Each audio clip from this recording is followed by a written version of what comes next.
দেখো বন্ধুরা, আজকে আমি বানিয়েছি উচ্ছে দিয়ে আলু দিয়ে একটা রেসিপি। গরম ভাতে প্রথম পাতে পুরো জমে যাবে। দেখো বন্ধুরা, দেখতে কি দারুণ হয়েছে। দেখতে যেমন সুন্দর হয়েছে, খেতেও সুন্দর হয়েছে। এই রেসিপিটি একবার অন্তত বানিয়ে খাওয়ার অনুরোধ রইল। এতটাই ভালো হয়। আমি যেই টিপস নিয়ে এটা করেছি, তিতো লাগবে কম, স্বাদ লাগবে বেশি। প্লিজ বন্ধুরা, তোমাদের কাছে একটাই অনুরোধ করছি, প্লিজ একবার বানিয়ে খেও। তাহলে আর বেশি কথা না বলে রেসিপিতে যাওয়া যাক।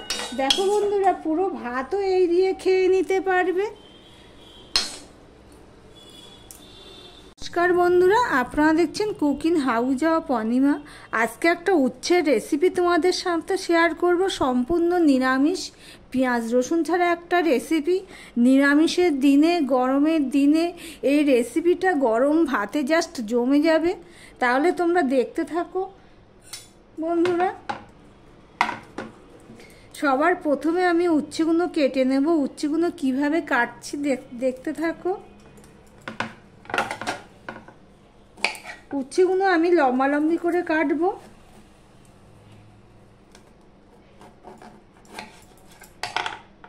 উচ্ছের দানাগুলো আমি ফেলে দেব। এই শক্ত শক্ত দানা খাওয়াও ভালো না।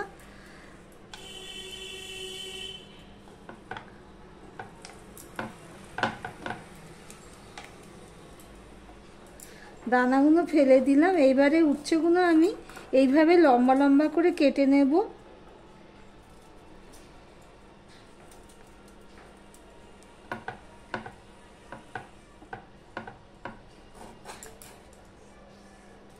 একটু সরু সরু করেই কেটে নিচ্ছি, দেখতেই পাচ্ছ। এইভাবে পুরো উচ্ছেগুলো আমি কেটে নিয়ে ফিরে আসছি, দেখতে থাকো বন্ধুরা। দেখো বন্ধুরা, একটা কড়াই বসিয়ে দিয়েছি। আর এদিকে দেখো, আমি উচ্ছেগুলো ঠিক এইভাবে কেটে নিয়েছি। কেটে ধুয়ে নিয়ে এসেছি। যেগুলো দানা শক্ত হয়নি সেগুলো আমি আর দানাগুলো ফেলে নিই। আর যেগুলো দানা শক্ত হয়ে গেছে, পেকে গেছে, সেগুলো আমি ফেলে দিয়েছি। দিয়ে ভালো মতন ধুয়ে নিয়েছি। ওদিকে তোমাদের সাথে কথা বলতে বলতে কড়াইটা গরম হয়ে গেছে। এবার দিয়ে দিলাম সাদা তেল। এই রান্নাটা আমি সাদা তেলেই করব। একদম মশলা ছাড়া একটা রেসিপি। গরমে তৃপ্তি করে খেতে পারবে। গরম ভাতে প্রথম পাতে পুরো জমে যাবে। এখানে আমি একটা শুকনো লঙ্কা দুভাগ করে ফোড়নে দিয়ে দিলাম। দিয়ে দিলাম 5 ফোড়ন, হাফ চামচের মতো। 5 ফোড়নটা হয়ে গেছে। এবার আমি প্রথমে উচ্ছেগুলো দিয়ে দেব।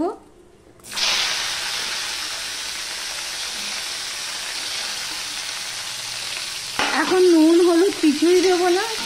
প্রায় 2 মিনিটের মতন আমি উচ্ছেটা ভেজে নেব। 2 মিনিট পর তোমাদের সামনে ফিরে আসছি, দেখতে থাকো বন্ধুরা। আমি 2 মিনিট পর তোমাদের সামনে আসলাম। এবার আমি রান্না করে নিয়েছি। মাঝে এসে আমি এইভাবে একটু নেড়ে দিয়েছি। গ্যাসের ফ্লেমটা কিন্তু আমার লো টু মিডিয়ামে রয়েছে। এবারে দেখো, এখানে আলু নিয়ে নিয়েছি।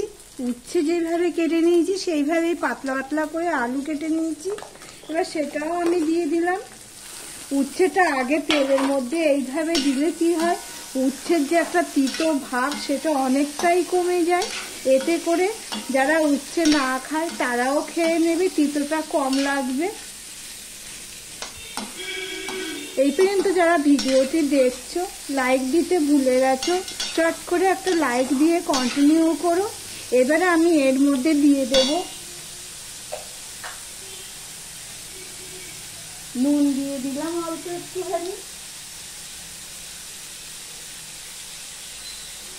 দিয়ে দিলাম একটু হলুদ। নুন হলুদটা সম্পূর্ণটা আমি মিশিয়ে নেব। মেশানো হয়ে গেছে উচ্ছে আলুর সাথে। এখানে তো সেরকম মশলা পড়বে না। একটা লঙ্কা আমি ফোড়নে দিয়েছি, আর আরেকটা লঙ্কা আমি দিয়ে দিলাম।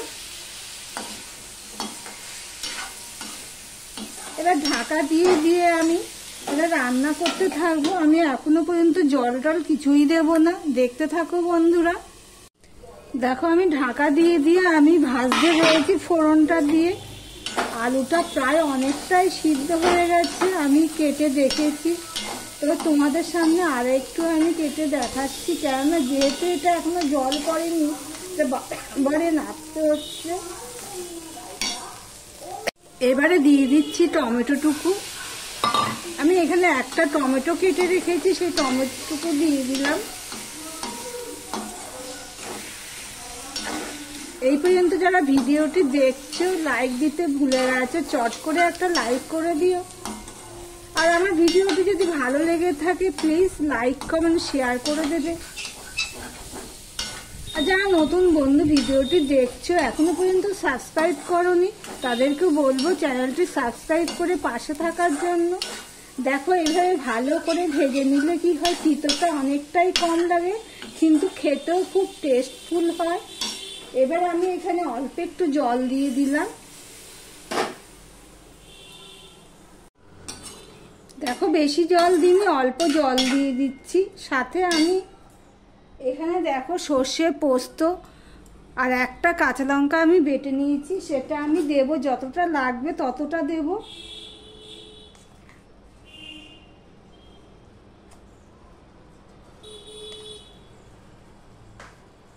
আর একটু জল দিয়ে দিলাম, দিয়ে আমি মিশিয়ে নেব।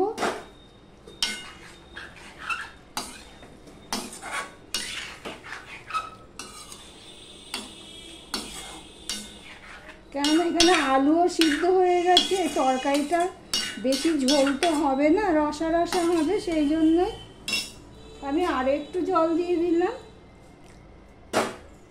দিলাম অল্প একটুখানি চিনি, হাফ চামচও হবে না, সেই চিনিটুকু আমি দিয়ে দিলাম। দিয়ে সম্পূর্ণটা আমি মিশিয়ে নিচ্ছি, দেখতেই পাচ্ছ বন্ধুরা। প্লিজ তোমরা একবার অন্তত ট্রাই করে দেখতে পারো, ভালোই লাগে খেতে। এবার আমি এটা আবারও ঢাকা দিয়ে দিলাম। দেখো বন্ধুরা আমি ঢাকা দিয়ে এটা রান্না করে নিয়েছি, সম্পূর্ণ কিছু সিদ্ধ হয়ে গেছে, দেখতেই পাচ্ছ। এর থেকে আমি আর বেশি শুকাবো না। এবারে এর মধ্যে আমি একটুখানি কাঁচা সর্ষের তেল দিয়ে দেবো, এতে করে কি হয় স্বাদটা আরও বেড়ে যাবে। 1 চামচের মতন হবে। আমি সর্ষের তেল দিয়ে দিলাম, দিয়ে সম্পূর্ণটা আমি মিশিয়ে দিলাম। দেখতেই পাচ্ছ। এবার ঢাকা দিয়ে দিলাম, দিয়ে গ্যাসটা অফ করে দিলাম। ভিডিওটি আজকের মতন এখানেই শেষ করলাম।